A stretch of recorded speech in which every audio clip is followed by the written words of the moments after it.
Good afternoon, everyone. Surprise! Just wanted to take a couple of minutes before this year ended to kind of give you an update as far as where I'm at, but also to show you what the Lord has done through the prayer page this year, and then just wrap up with a thought from God's Word, something that He shared with me just in the last couple of days. So, as far as myself, I appreciate your prayers. I am doing better. Still a pain in the neck, but I'm getting my epidural shot, Lord willing, on the 17th of January. So, I am looking forward to that and praying that will help me with the pain, the tingling, and the numbness that I've got in my arm. So, looking forward to that. Been having some breathing problems the last couple of months, and that's I had mentioned before why I had stopped doing the videos. I am getting breathing treatments that have been helping, so um, I'm thankful for that, and I'm looking forward to improvement there. So with that, right now I'm not ready to jump back into doing videos once a week like I have been doing. Originally I was thinking it might be the end of March, but the way this breathing treatment is going, if all goes well, I want to go ahead and hold off until at least after I've had my epidural. So I'm thinking, Lord willing, the first week of February, the week of February 4th, we'll pick up back up on our videos. I miss them. I miss doing them. Um, it encourages my heart, and I know from the comments that you've received, it encourages you as well. So while I haven't been doing the videos, trust me, I've been keeping notes of several passages that some point in the future, Lord willing, I want to be able to share with you. Now, matter of fact, and I do have one, like I said, I'm going to share with you here in just a couple of minutes. Now,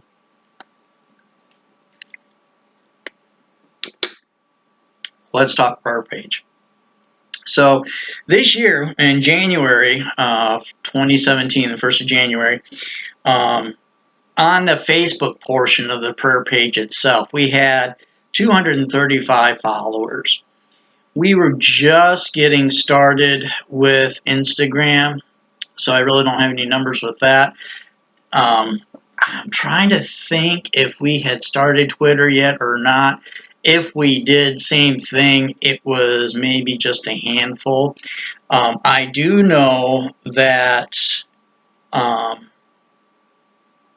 LinkedIn, we started that at some point this year. I think it was in July. We launched that. Around the same time, we started our portion of our prayer page ministry, the page Help for Wounded Saints. Now, give you some background as far, not background or year review. February of this year, the Lord gave us the opportunity to file corporation papers with the state of Florida.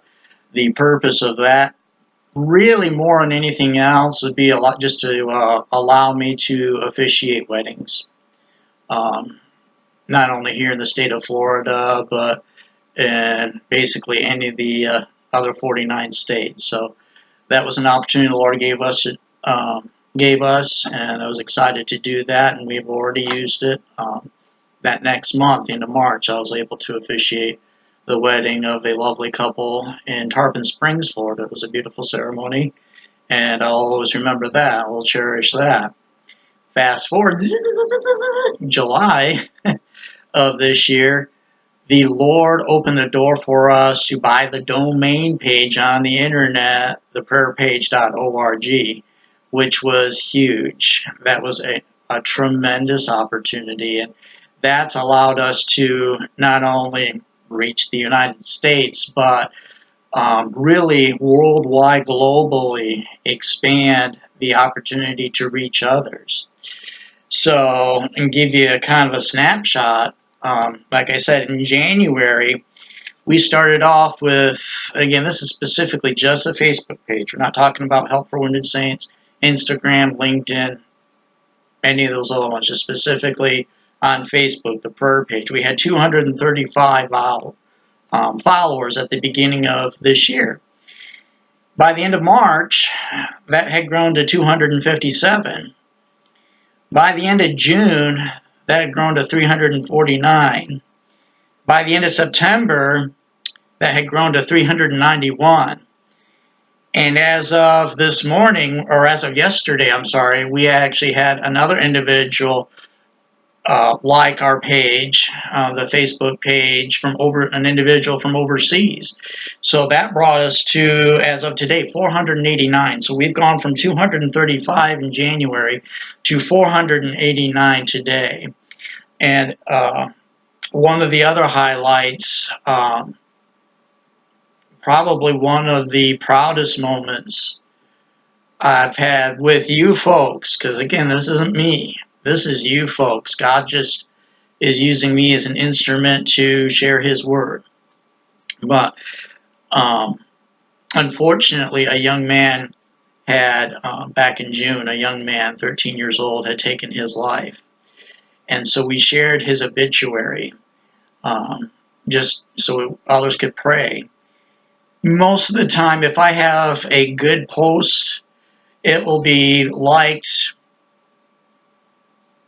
maybe 200 times and shared 2 or 3 times. But when we shared this obituary, the last count I had, it had been viewed by over 22,000 people all across the world. I'll never forget, I shared that obituary, and at one point they had 100 and then 200. And that was in the morning. Well, I had a bunch of stuff to do that day, and by the end of the day, it was well over 1,000, and it just kept going and growing and growing. And I shared it with the family, and they were just, I can't imagine. I know what they told me, that it really was an encouragement and a blessing to them, but I don't think a word in the English language has ever been created yet to describe the emotions that I know that they felt, and then I know that I felt, that people were out there that were caring, and they were like, hey, telling their friends, look, this family is going through this devastating loss. We need to pray for them. We need to get the word out. Let make this thing go viral. And that's literally what it did. It went viral. And so that I myself was touched deeply by it. I know that family was, and we both thank you for that. So when we add up that 489 on the Facebook page, and then we have 88 that follow us on Help for Wounded Saints, 225 on Instagram, and LinkedIn. This one really surprised me. We have 91 people that follow us on LinkedIn. And Twitter's been slow to grow, but it has grown quite a bit, actually, in the last month. For the longest time, we were stuck with around 18 or 19, right around that 20 mark. But in the last month, we've gone from 20 to 29. So that's actually grown. So when we add everything together, it's over 900. 922 people that now follow the prayer page, and all over the world, and literally in countries that I cannot tell you, just in fear, for their safeties. I can't tell you all the countries, but it's just been a blessing to me. And I want to thank you and give praise to the Lord for what started off in a camper trailer. The seed, the idea of a prayer page, from there to sitting in an emergency room with bilateral kidney stones, finally saying to the Lord, all right, I'll start the page. I'll be honest, it wasn't necessarily the best spiritual thought. It was more, all right, I'll start the page just to shut you up, because I'm tired of hearing about it. Fine, I'll start the page. And never dreaming where it would lead to this day. And again, it's not me, it's all God, and I'm so thankful for it. So one more thing, we'll be done.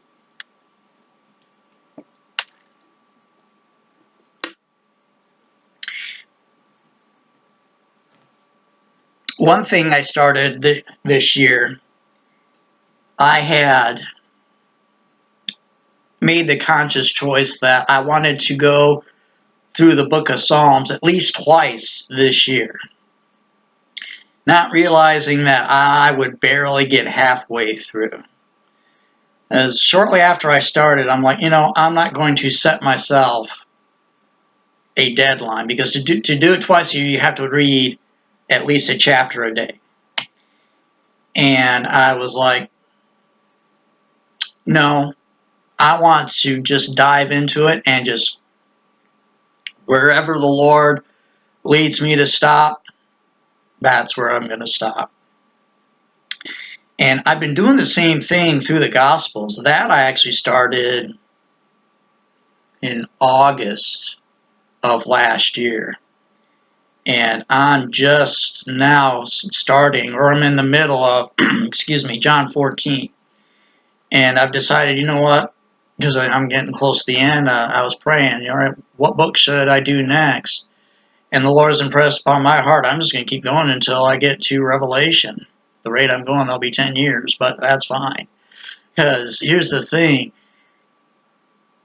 What I've discovered is, instead of rushing through, I'll read, not investigate necessarily word for word, but taking a time on a verse. And when I see a word that I don't understand, or I think that's what it might mean, what I'm doing is I have a program on my computer. I'll pull up the concordance. I'll pull up the word. I'll pull up the dictionary, and it'll tell me the meaning of the word.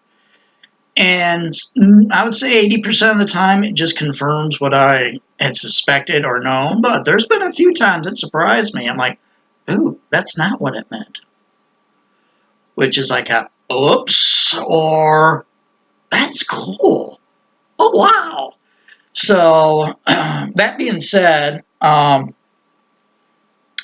chapter 75 is the halfway mark. I'm in Psalms chapter 77.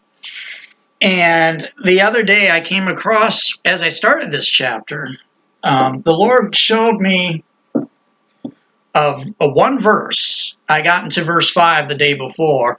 I got to verse 6 and just stopped right there.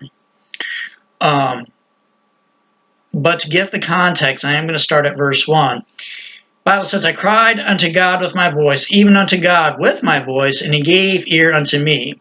In the day of my trouble I sought the Lord. My sore ran in the night. And I'm going to stop right there. That was an example. That word sore, and I'm like, sore, is he, talking about, some sort of a wound or an infection or sore back? So I looked up that word. That word sore actually means hand. It's a Hebrew word for hand. So he's saying is, as my hand ran in the night, and ceased not, my soul refused to be comforted. Basically what he's saying is that, he's just doing this. What am I going to do? How am I going to do this? How am I going to go on? Sound familiar? Going on, verse 3. I remembered God and was troubled. I complained and my spirit was overwhelmed. Again, I want to stop right there. He complained to God. And how many times have I said this, and I'm going to say it again until I'm blue in the face. There's absolutely nothing wrong with complaining to God. There is absolutely nothing wrong with being frustrated and expressing that frustration to God. A lot of times, we let stuff just kind of, we think we're supposed to be, as a Christian, we're supposed to project calm and peaceful tranquility and but the problem is this: when we do that, but we're troubled on the inside, we let that build and build and build until This becomes our best friend. We're popping these like M&Ms. When, if you would just talk to God and just tell him, this isn't fair. And I know that's my pet peeve. I hate it when people say that, but I'll confess there's times I'll go to God and say, what's the deal? Why me? What's going on? What did I do to deserve this? This isn't straight. And here's the thing. A lot of times just getting alone and letting it out does so much to help. Just to release that keg. That helps so much. And that's what David is saying here. He says, look, I complained. I had to talk to you. Otherwise, I'm going to... But check this next verse. Verse 4. Thou holdest mine eyes waking. I am so troubled that I cannot speak. Now, here he's talking about, again, he's still troubled. But to me, that first part, thou holdest mine eyes waking. God sees us. He knows our needs. He understands how we feel. He gets frustrated. His heart has been broken. He gets it. I was talking with a gentleman the other day, and he's talking about how spiritual leaders have disappointed him, that have made him angry, that have hurt him.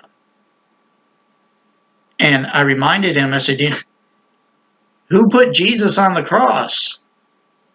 Wasn't exactly the mafia. It definitely wasn't the Romans. It wasn't even the Jewish government that was assigned by Rome. It was the spiritual leaders of his day that let him down. Jesus gets it. He goes on, I have considered the days of old, the years of ancient times. And this is the verse 6 is the one that jumped at me. This first part. I call to remembrance my song in the night. I commune with my own heart, and my spirit made diligent search. Do you have a song in the night? Do you have a song that you hold on to, that helps you through those dark times? I'll share the song tonight so that you can hear it. I have one. It's by Ron and Shelley Hamilton. I shared his story earlier on Christmas Day. Ron Hamilton graduated from Bible college. This is many years ago. And was working in a music ministry. Was married. Got a beautiful future ahead of him. Well, he noticed one day that he had trouble seeing his music students. Vision just wasn't right. So he went to the eye doctor, and long story short, they found a tumor.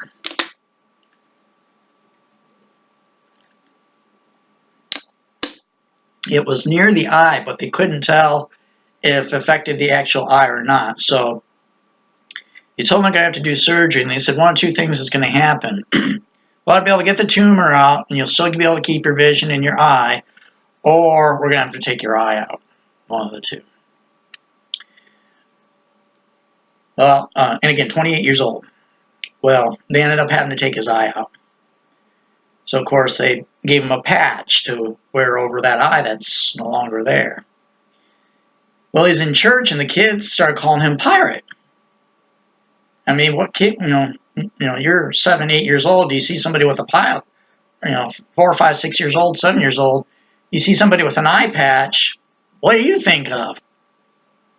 Pirate.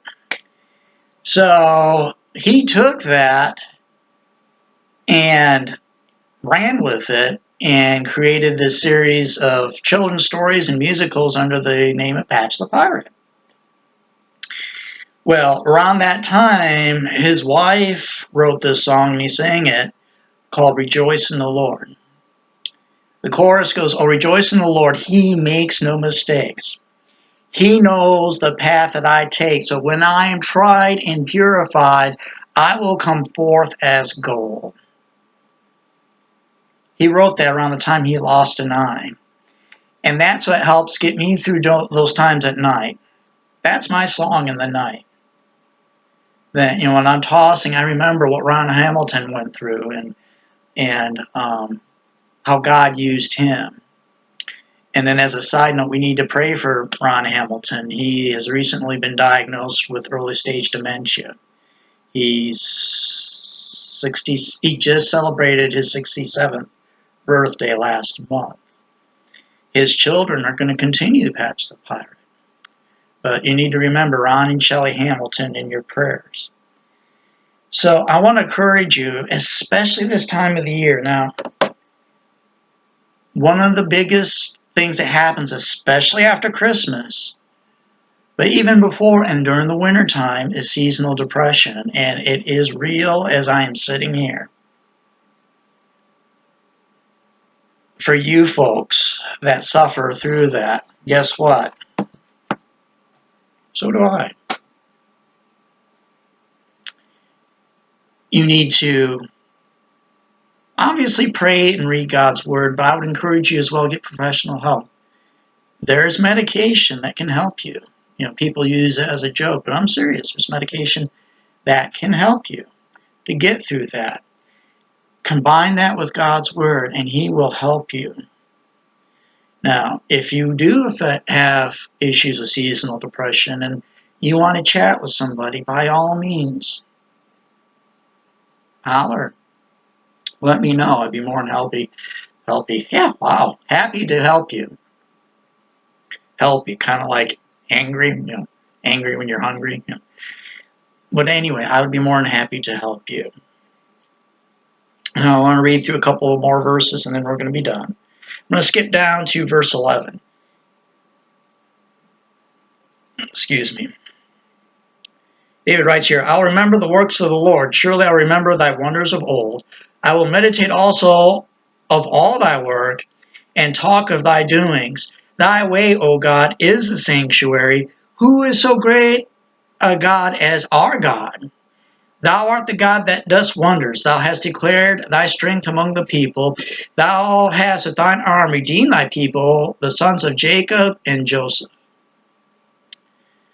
So that's another reason why it's so important to take some time and read God's word. You know, you can follow, you know, some people do like to follow a calendar and a schedule, and they read through it in a year. That's fine. Some people read a chapter a day. That's fine. Well, there's others that are like myself that don't have any preconceived notion as far as, okay, this is where I'm going to stop. You know, they're like, okay, Lord, just give me something that can be a blessing to me and maybe to others. And we'll read, you know, I'll read. It might be one verse. It may be several verses. Every once in a while in Psalms, it might be a chapter. But you can't remember the days of old or the ancient times unless you read God's word. But as well, I would strongly suggest a journal. Write down, you know, and you may not be able to do it every day, but, you know, take some time, take a couple minutes and write down what God has done for you. Or write down your complaints to God. That also helps. And then that way down the road, you can remember, yeah, I went through such and such a storm back, and then you can go back to that day.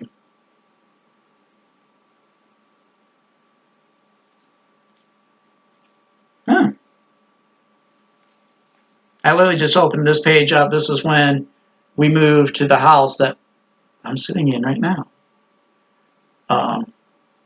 Wasn't an easy move, so I wrote down my thoughts and how God helped me get through it. So I would strongly encourage you to get a journal.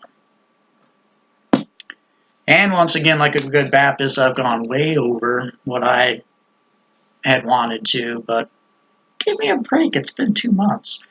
Thank you again so much for being a part of something truly amazing. Looking forward to what God has in store for 2018. Not setting any goals or any specific projects for this year. Did that last year, and I learned a painful lesson. Don't put God in a box. It's just not good. So just leaving it to the Lord as far as what happens in 2018. It's His ministry. He'll decide. And just pray for me as He decides that I will be tuned to listening to Him. So with that, I want to wish you a Happy New Year. I know 2017 for several of you was a very painful and difficult year. So I pray that 2018 will be a better year for you. And then for me, it was the opposite. 2017 for me was a phenomenal year, not just with Facebook, but I had 2 daughters that were married. Saw the Lord open many doors for me and opportunities to see family, to travel, to officiate a wedding. So it was a very special year for me. And so if you're like me and 2017 was a good year, I pray for another blessed year in 2018. So until next year, have a safe weekend. And until we see you again, God bless.